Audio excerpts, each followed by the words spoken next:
A paz do Senhor Jesus, meus irmãos. Meus irmãos, vamos falar de uma história que representa o futuro do povo, o futuro da nação, né? Às vezes é interpretado como um acontecimento real, mas não é. Isso aqui é uma parábola mostrando o futuro que vai acontecer com a nação, com o povo.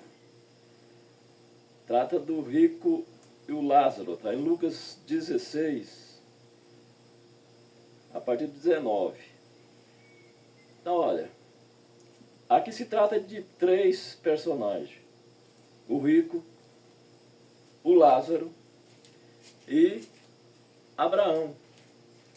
Então, essas personagens, Abraão é real, né? Ele existiu, mas está morto, né?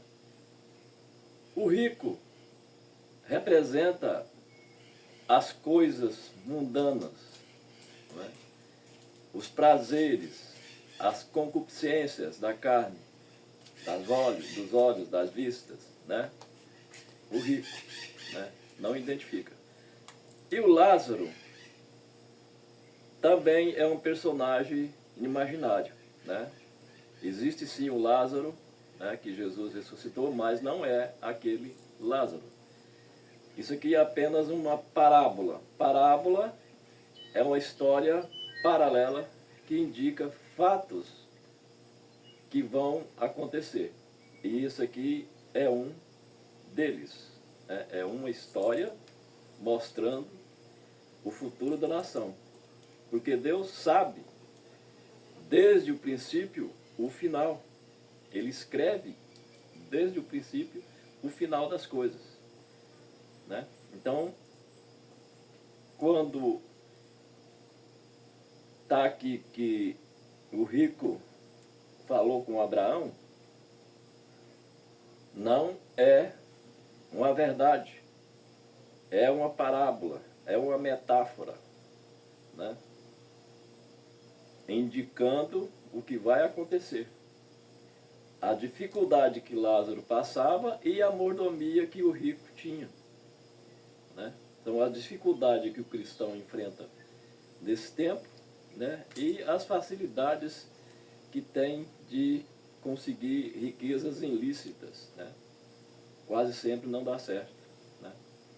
Se enriquecer ilicitamente, né? Como esses povo que carrega droga, vão lá, carrega, não sabe se chega no destino. Talvez perde tudo que conseguiu e às vezes até a vida. Então não é uma riqueza lícita. O dinheiro não é lícito. Mas vamos então aqui no 23, 19, 23. E no inferno, o rico. Vamos começar no 19. Ora, havia um homem rico, e vestia-se de púrpura e de linho finíssimo, e vivia todos os dias regalada esplendidamente. Ou seja, vivia em prazeres, né? Com abastança, né? Com muita riqueza. Havia também um certo mendigo, chamado Lázaro, que jazia, cheio de chagas, à porta daquele quem? Do rico, né? Mas os dois morreram, né? Então a história aqui diz que o mendigo morreu e foi levado pelos anjos para o seio de Abraão, né? Foi levado para o seio de Abraão, aonde Abraão supostamente estava aqui, mas é uma parábola, tá? Seio de Abraão está indicando que está no céu, mas não. É só uma parábola. E morreu também o rico e foi sepultado, né? Foi sepultado. Então ele morreu também. Assim como o pobre morre, o rico também morre, né? E os dois vão para o mesmo lugar, para a sepultura, né? No 23. E no inferno ergueu os olhos Quem ergueu os olhos? O rico. Ergueu os olhos, estando em tormento, e viu ao longe Abraão e Lázaro no seu seio, ou na sua proteção, né? Seio, né? Proteção. O 24. E chamando diz: Pai Abraão, tem misericórdia de mim. Manda a Lázaro que molhe na água a ponta de seu dedo e me refresque a língua, porque estou atormentado. Irmãos, aqui fala de sofrimento que vai acontecer. Às vezes a pessoa acha que no futuro, né, depois do julgamento, não vai haver sofrimento, mas vai. Né? Os mal para os mal e os bons para a salvação. Então vai haver sofrimento no julgamento final. E essa é a história aqui. Mas os mortos não se comunicam. Os mortos estão mortos em descanso. Né? Eles não se comunicam. Né? Vamos ver aqui em Eclesiástica. Eclesiástica 9. Eclesiástica.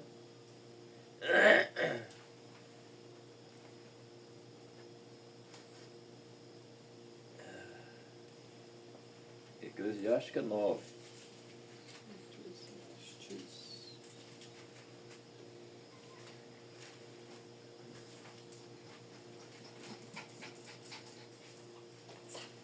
Eclesiástica 9, 4, 5, 6 e 10.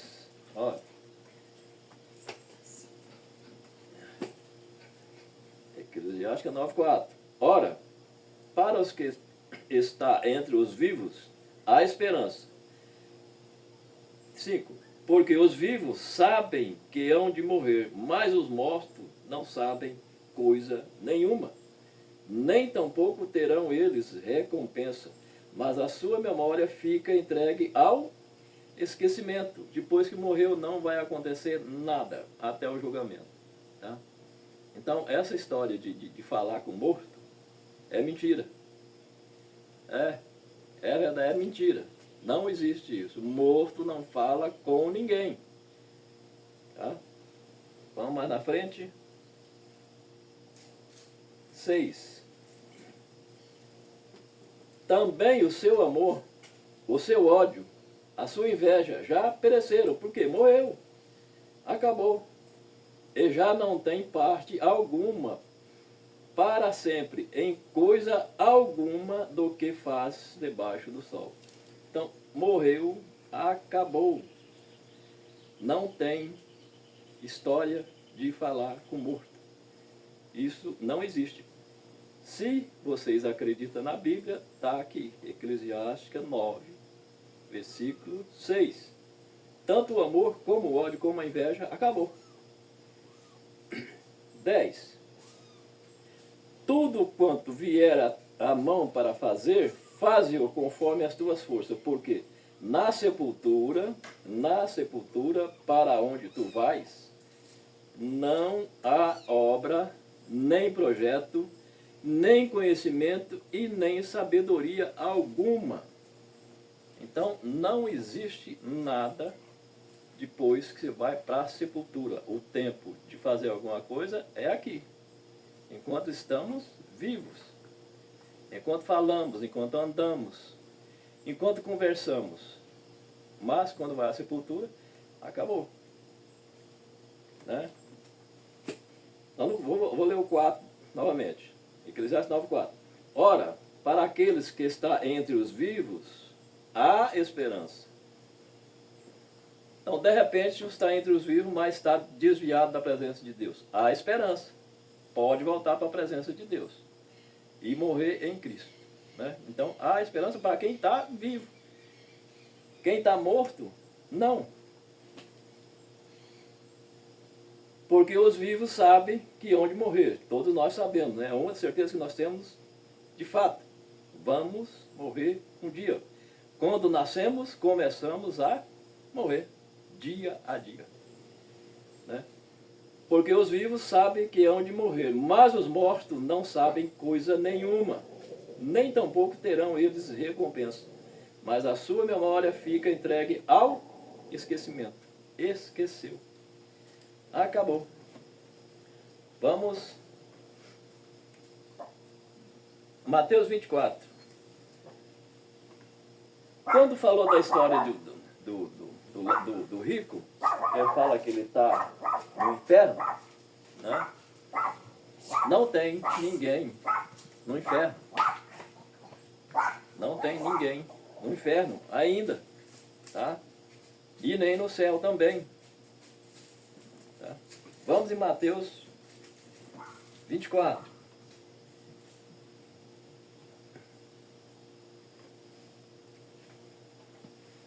Mateus 24. Mateus 24. 21, 23 e 24. Mateus 24, 21. Então lembra que o rico está atormentado, né? A tribulação que está na parábola. Mas Jesus deixou aqui escrito que é verdade, né? Como eu disse que Deus escreve no início o final das coisas. A Bíblia é uma história completa. Aqui tem do nascimento até a morte. Tudo que há para se saber sobre a nossa existência, a nossa permanência em Jesus, está aqui na Bíblia. Então, 24, 21. Porque haverá, então, grande aflição, como nunca houve desde o princípio do mundo até agora. Nem tampouco vai haver. Há de haver. Então, a tribulação que o rico representou ali no Lucas 16, é o que vai acontecer com a humanidade, com a nação. Né? Então, se alguém vos disser, eis aqui o Cristo, está aqui, ou ali, não lhe dê crédito. Agora, essa palavra aqui é bastante interessante. Aonde está Cristo? Né? Quem é o Cristo que o povo se refere hoje, nesse tempo? São os pastores, né? Falsos pastores, falsos Cristo. Porque é muito comum a pessoa adorar o pastor. E a adoração é só a Cristo. Por isso disse aqui, ó. Então, se alguém vos dizer, eis aqui o Cristo, está aqui, ou ali, não lhe deis crédito. Ele está se referindo a pastores. Tá? 24. Porque surgirão falsos cristos, falsos profetas, e farão tão grandes sinais e prodígios que, se possível fora, enganaria até os escolhidos. Então, ele não está falando que vai descer outro Jesus. Não. Os falsos cristos são os falsos pastores, né? Que ensinam de uma maneira não visando salvação, e sim bens financeiros. Esses são os falsos cristos, né? Que são adorados pelo povo. Né? Vamos no outro versículo aqui. Mateus 25. Está bem pertinho aqui. Então, falsos cristos, não se esqueça, são falsos pastores, falsos profetas, né? Que farão grandes prodígios. Né? Vamos para Mateus 25. Mateus 25, 31. Mateus 25, 31. E quando o Filho do Homem vier em sua glória, e todos os santos anjos com ele, então se assentará no trono da sua glória. E todas as nações serão reunidas diante dele, e apartará uns dos outros, como o pastor afasta dos bodes as ovelhas. Né?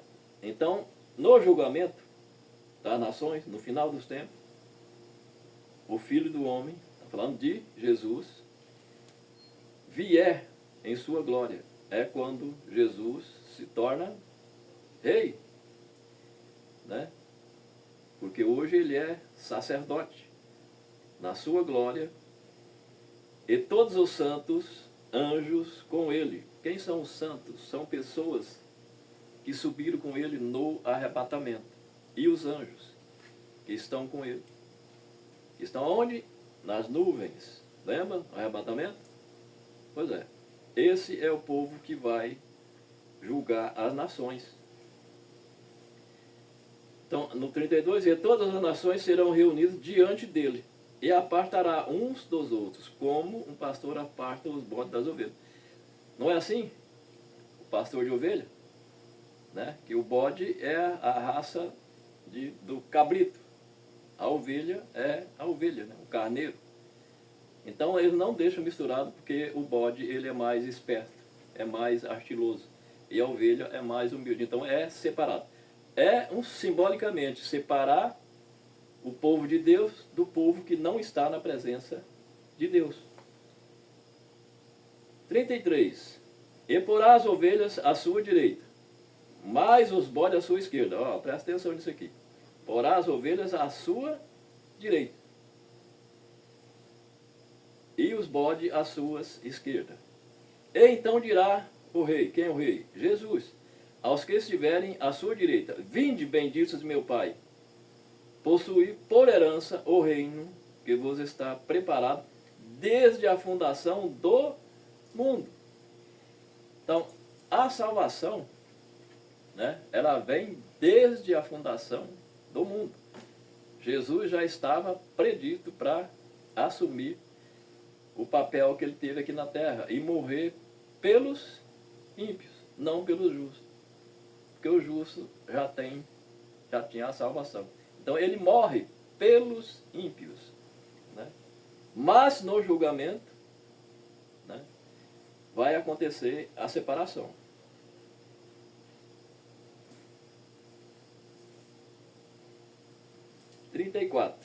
Eu já li. 41. 41. E então, ó, ovelha à direita, bode à esquerda. E então dirá também aos que estiverem à sua esquerda.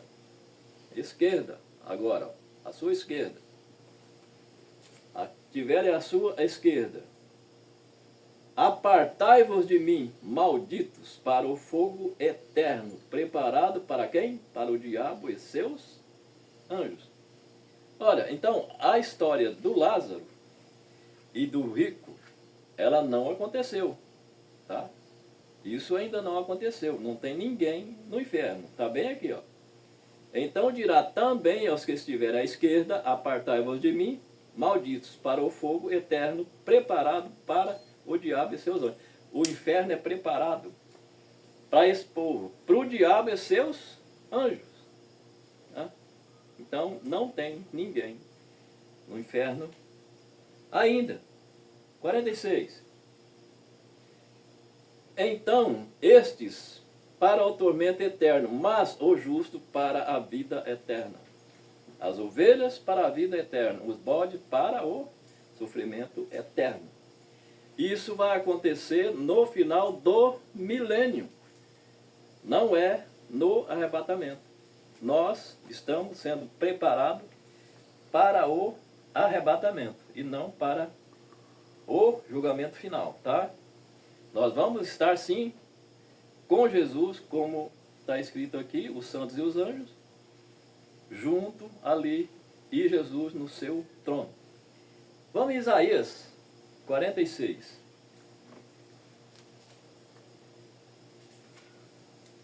Isaías 46, 9 e 10. Lembrai-vos das coisas passadas, desde da antiguidade, que eu sou Deus e não há outro Deus, não há outro semelhante a mim. Que anuncia o fim desde o princípio, desde a antiguidade, as coisas que ainda não sucederam. Então, Isso ainda não aconteceu, tá? Mas ele escreve o fim desde o começo. Isso vai acontecer no final do milênio. Vai separar as ovelhas dos bodes, da esquerda vai para o fogo eterno e o da direita vai para salvação eterna, tá?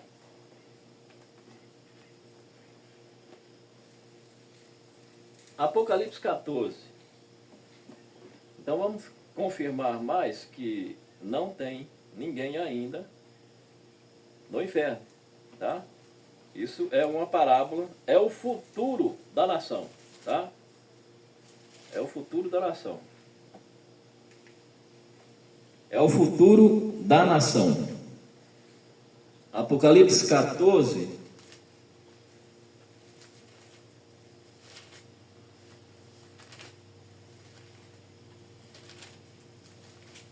Apocalipse 14.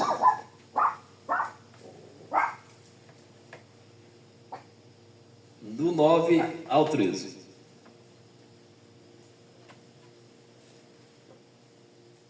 E seguiu o terceiro anjo, dizendo, com grande voz: se alguém adorar a besta e a sua imagem, e receber o sinal na sua testa ou na sua mão, olha, o terceiro anjo, dizendo a João com grande voz: se alguém adorar a besta e a sua imagem, ou receber o sinal na mão ou na testa, né? Também esse beberá do vinho da ira de Deus, que se deitou não misturado no cálice da sua ira, e será atormentado.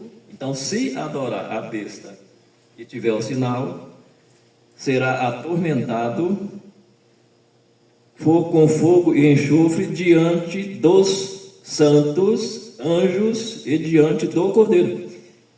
Santos, anjo, é o povo que está com Jesus, né, lá para fazer o julgamento diante do Cordeiro. O Cordeiro está falando de Jesus, né?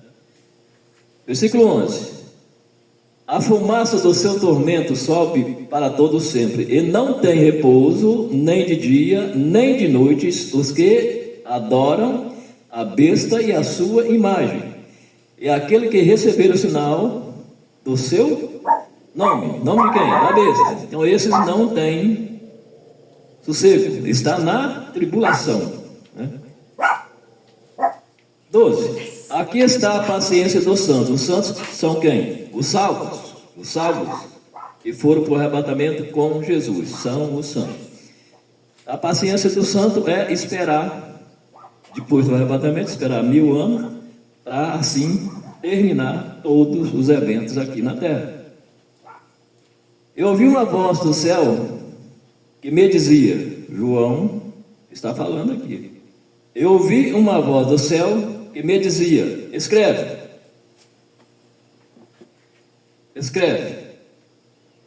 bem-aventurado os mortos que desde agora morrem no Senhor. Sim, diz o Espírito, para que descansem dos seus trabalhos e suas obras os cegam. O Espírito, bem-aventurado desde agora os que morrem no Senhor. Sim, diz o Espírito, para que descansem dos seus trabalhos e as suas obras os seguem. Então, as obras dos santos seguem eles são julgados pelas suas obras, as boas obras, né? Então, não há ninguém ainda no inferno e nem no céu. Vamos em Mateus 13. Mateus 13. Vamos voltar lá em Mateus 13.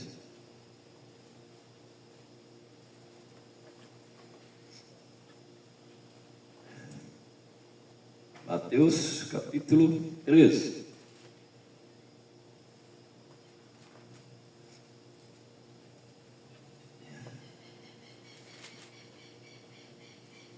Mateus 13.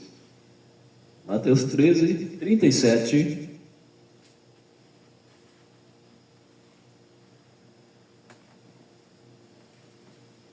Mateus 13, eu vou ler o 26. 13, 26.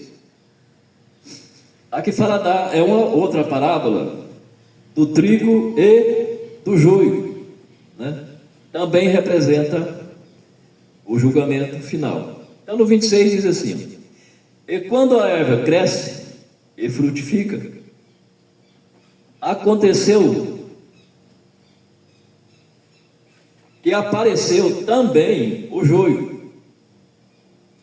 E o servo do pai de família, indo ter com ele, disseram-lhe: Senhor, não semeaste tu o teu campo, boa semente? Por que tem então o joio? E ele disse: um amigo é quem fez, o inimigo é quem fez isso. E os servos lhe disseram: queres, pois, que vamos arrancá-lo? Ele, porém, lhes disse: não, para que ao colher o joio, não arranques também o trigo.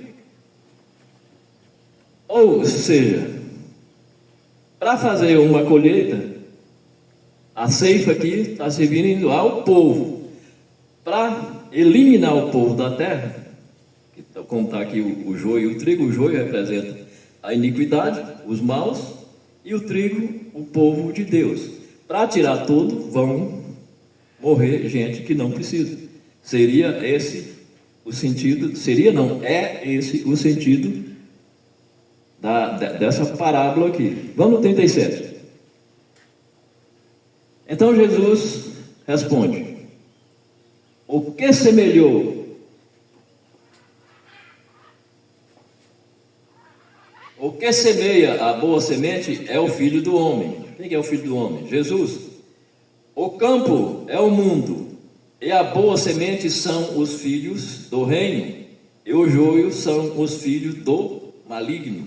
Então, para eliminar os filhos do maligno, nesse tempo agora, vai prejudicar os filhos do reino. O inimigo que semeou é o diabo, né? E semeia o quê? A semente ruim, a palavra ruim, a maldade, a inveja, né? A cobiça, a maldicência. É o diabo. E a ceifa é o fim do mundo. Então, se fazer a ceifa como o servo queria, eliminaria muita gente que pode voltar para Deus ainda. Por isso ele não quis que arrancasse o joio. É uma parábola. O inimigo que semeou é o diabo, é o que semeia palavras más.